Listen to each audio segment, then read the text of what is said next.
announcing, finally, my curriculum pick videos.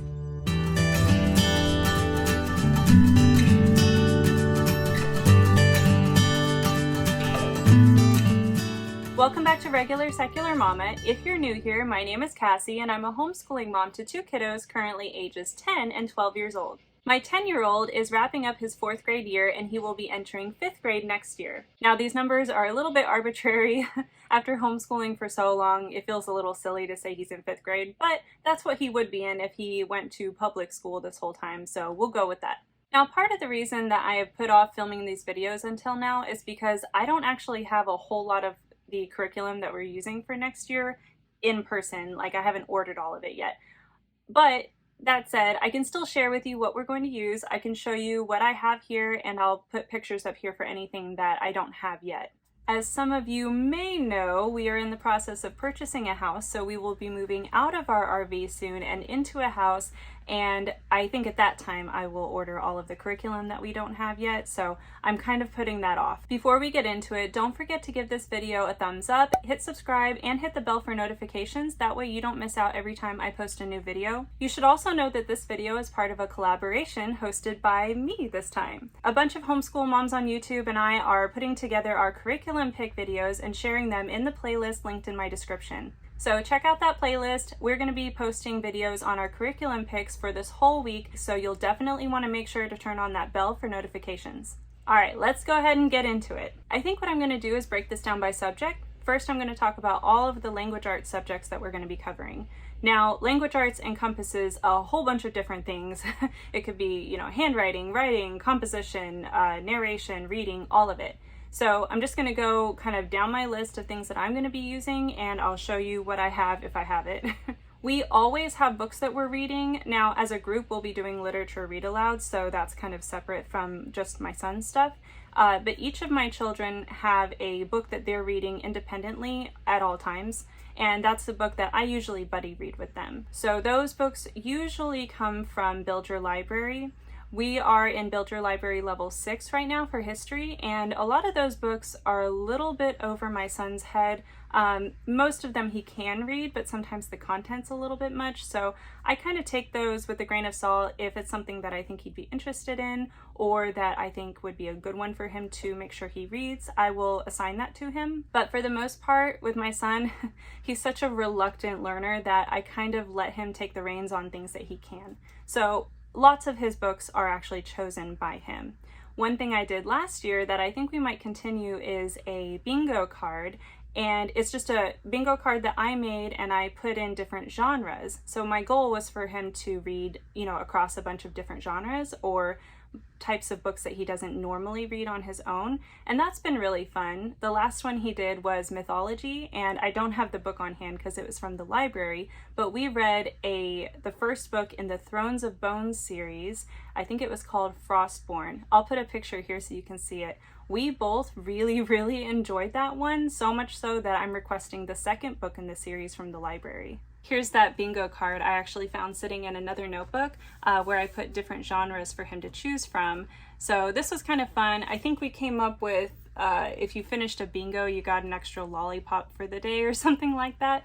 He's had a lot of fun choosing books to go with these prompts, and actually what I did on the back was I selected a bunch of different books that he could use for some of these prompts if he couldn't find something. So for example, if he's having a hard time finding a horror book, I chose Bunnicula for him, which it's not really horror, but it's kind of, a funny parody of horror. Anyway, so for reading, what he does is he reads his independent reader. Usually it's about 15 minutes of reading a day, and more if he wants to. And then I usually have him just narrate something about what he read. Part of what we did this year for writing and reading was writing with ease, narration, and dictation. And that was something that I pulled from his independent readers. Now I'm going to be going in a little bit different direction for writing next year, and I'll get into that in just a minute. But for reading next year, I'm just going to have him keep like a reading journal where he can just narrate whatever he wants to talk about from his book, any thoughts that he had or questions or things he noticed. It's going to be very flexible, very easy. It's not going to be something that I even look at every single time he writes in it. It's just something kind of for him to work through his thoughts on his book. For something like that, what I'm going to do is actually have composition books that I have them use. I love the school nest journals that people are so crazy about, but for something like this, I think I'd rather go with a smaller, more compact composition book. It's a little easier for them to throw that around and put them in a drawer because they're a little bit smaller. And I have a fun project idea that I'll share with you. Here is an example of, I guess they're called like an altered composition book.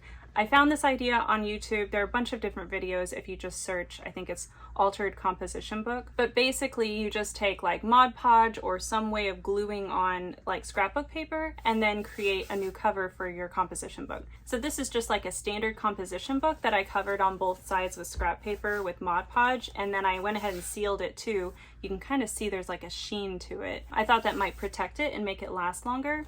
This was just an example that I tried on my own book to see how it worked, and it worked really well, and the kids seem really excited about doing their own books. So one project we're going to do before we start the school year is they're going to make a couple of composition books for probably reading and writing. Anyway, so that's my idea for him doing reading next year, just narrating and keeping a book journal for himself. One thing we like to do with reading is School Nest has these reading journals.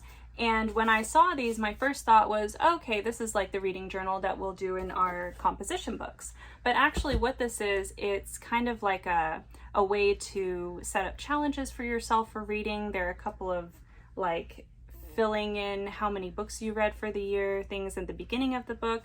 And then most of the book is actually these book review pages, and they're all basically the same. It's just like this throughout the rest of the book, where they can give their thoughts on the book, a favorite quote, draw a picture, give it a star rating, which is really fun for them. So yeah, this is something that they kind of enjoy doing after finishing a book, and we will continue using this in our next school year. For writing or composition, we have gone through a couple of different curricula this year. We tried out, I think we touched on Michael Clay Thompson's Paragraph Town. We used a novel study from Lit House Learning, and those are based on the Writing Revolution style of writing practice.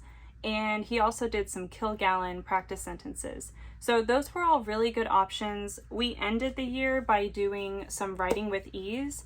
If you're not familiar with Writing with Ease, this is a classical approach to writing. You've got copy work, narration, and dictation. This is written by Susan Wise Bauer. They also sell like workbooks that go with this that have all the passages already selected with the lines on the page. Those are really, really nice if you don't want to do the work and like pick things ahead of time.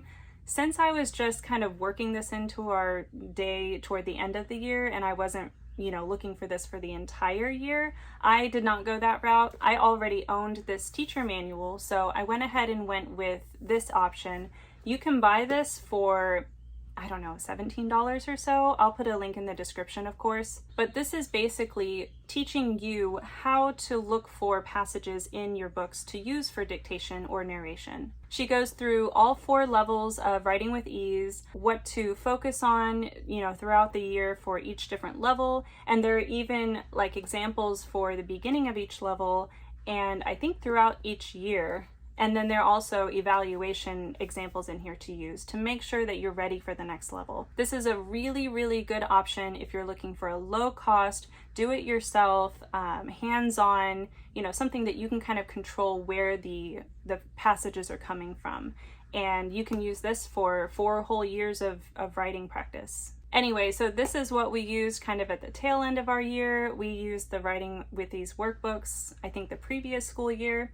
So I just needed something to kind of fill in that gap when I didn't have anything else to use. For next year though, what we're going to be using is actually IEW. I have not tried this with my son yet, but I did use IEW for 2 years with my daughter. She went through the Student Writing Intensive, which is what comes before, or what came before the Student Structure and Style for Students, which is their new offering. And it worked out pretty well for her. It wasn't super creative or open-ended for her, and I think she kind of didn't really enjoy the formulaic approach to writing, but I think this will be a really good option for my son. He is a very, very reluctant writer. Just about anything that he has to write down is kind of a struggle. It's like pulling teeth. He's made some progress this year, but it's very, very, very, very slow. So I'm hoping for something that is a little more easy for him to follow. IEW is very, very structured. It's really easy to, you know, follow the formula for producing a good piece of writing. I have looked at maybe using structure and style for students with him as a more independent approach to writing, something that I don't have to spend a lot of time planning out or, you know, setting up for him or sitting with him to do. And I may go that route, but if I need to, I have the teaching materials for IEW in storage. So once we get into our house, I'm going to pull out those teaching materials and see if we can just do it ourselves. Next up, we have spelling. We have been using All About Spelling with my son. We started this, I think, at the beginning of last year. I actually shared a video before, let me see, what was it called? I think it was like our top 3 curricula of all time, and then one that we didn't like so much. This is one that I chose as something I didn't like so much. However, it actually works very, very well for my son. It did not work for my daughter, but it works great for him. So we will be continuing All About Spelling next year. And if you are in a small space, by the way, I don't know why I waited so long to use the letter tiles app that goes with this, but you should just definitely use the letter tiles app with an iPad or something. It is so much easier than having a whiteboard with the magnetic tiles. I know there's the like kinesthetic physical aspect to actually moving the tiles around, but it was really annoying to have these tiles all over the place. My cats kept like knocking them off in our house. And of course we live in an RV now, so space is at a premium. The letter tiles app has been so nice to have. So highly recommend that if you're in a small space. The next thing for my son is his penmanship or handwriting. We have always done, you know, copywork sprinkled in with our other writing things or reading things. But my daughter has been using Getty Dubay, and I thought it might be a nice thing for my son to try to use. He actually has pretty decent handwriting, but he doesn't always pay attention to, you know, making his letters the same size and things like that. So I grabbed this for him this year and just had him start working on it, and he seems to like it. He was very receptive to it, even though he doesn't like handwriting pretty much anything. So we'll continue using this for next year. If you're not super familiar with Getty Dubay, or you're just starting to look at the workbooks, I didn't actually know about it until this year, but there's a website that you can go to and generate copywork type pages with your own text. You can have it do dashed lines that they can trace over. You can use the joined italic, which is like basically cursive when they get in the later books, or you can just do the regular italicized handwriting that's in a book like this one. But that website has been really helpful for getting in some extra handwriting practice when they get bored of this. There are a couple more language arts type of things that we include, but we don't do them every single day. So those are in what I call our loop jars. I shared a video last week about this, so definitely go check that out if you're not sure what that is. It's basically my own kind of take on doing like a loop schedule for extra things that we don't have to do every single day. I'll share what we're doing for his loop jar a little bit later in this video. Moving on for content stuff, he is still doing physics from Real Science Odyssey. This is one of their level 1 courses for about elementary school, and we've been enjoying it. It hasn't always been his first choice to do, but once we get started on a lab or an activity, he seems to really enjoy the activities. So we're going to continue doing this. We kind of let it slide. This is one of those things that, like, if we didn't get to that week, we just move it to the next week. And I am totally fine with that. I am not like a hard and fast, we have to do this on this day type of homeschooler. So I am perfectly fine just wrapping this up next year. I think we're like 10 weeks or so from the end of this book. So chances are it'll take us more like, you know, half the year. But anyway, continuing this next year. And because I haven't finished physics yet, I haven't shared a review on that. If you are just really anxious to find out what I think about physics, I will do a review on it, but I'd like to wait until after we finish using a curriculum. So stay tuned and I will share that later next year. All right, so the last like core subject that is just for my son is math, of course. We are still using Math UC. This year he finished up Math UC Delta, which is mostly division. So next year he'll be moving into Math UC Epsilon, which is mostly fractions. Luckily, he has really picked up fractions easily. The end of Delta, they actually include like 1 or 2 lessons on fractions just to kind of introduce the concept. And he picked it up very, very quickly. So I'm hopeful that next year will go well. So those are all of the like individual subjects just for my son. Now I'm gonna do a quick run through of all of the loop items that he has in his loop jar. The first of those is Scholastic's Map Skills for Today. We used a different map book that I really liked, but it was kind of dated and the pages were like a weird texture that was a little hard to write on. And I stumbled across these on Amazon and they're like $5 each. So it was kind of a no-brainer. They're really nice and colorful and bright on the inside. The pages are slightly glossy, but still not hard to write on. And they just have really nice maps. They cover everything from like highways and interstate routes to latitude and longitude, different states. I didn't really care so much about the grade level when I chose these. I liked that this was Maps in America and we were doing American history. So we are going to continue this book. He's only like halfway through because we don't do it every day. So we'll just continue this one, and if he gets close to the end, I will probably go ahead and just order whatever the next one is.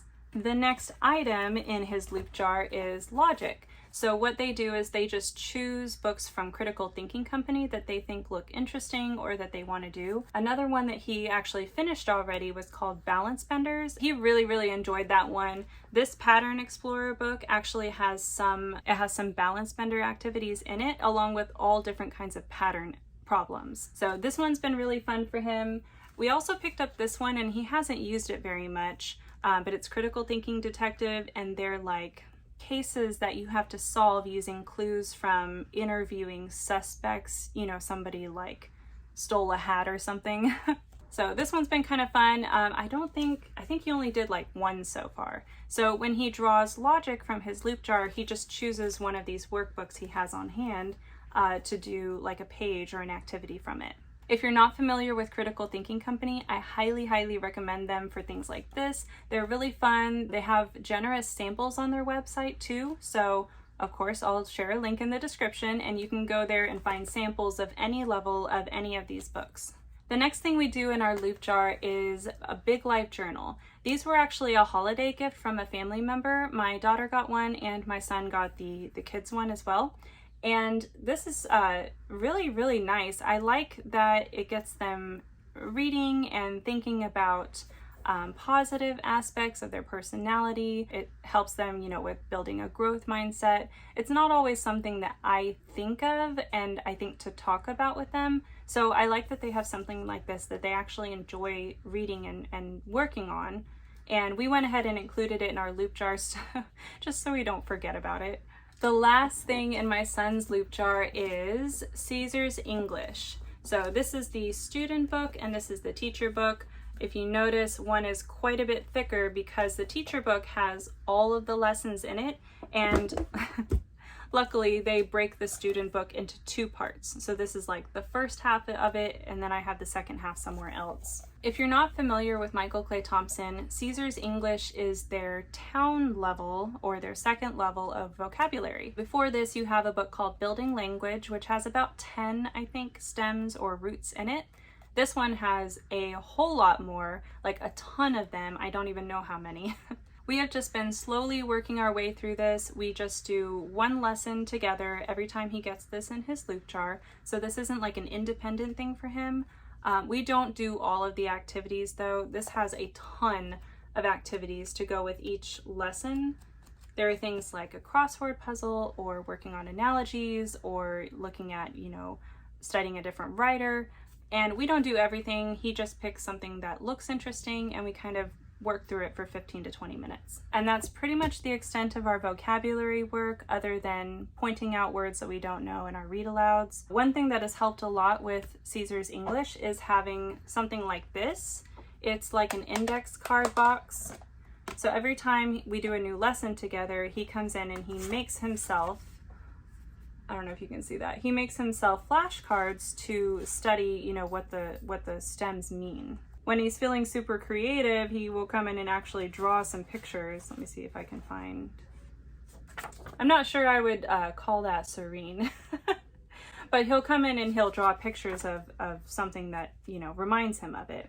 If you're going to do any kind of vocabulary work, or if you're going to do something like this with stems and things you have to memorize, highly recommend something like this that they can work on. Alright, that's all I have for my 5th graders curriculum picks for next year. Stay tuned because I'll be sharing my daughter's picks for next year when she is in 7th grade. And of course, don't forget to check out the playlist linked in my description and up here where you can see my friends on YouTube and their curriculum picks. Thanks so much for watching. I appreciate you. I'll see you next time. Bye!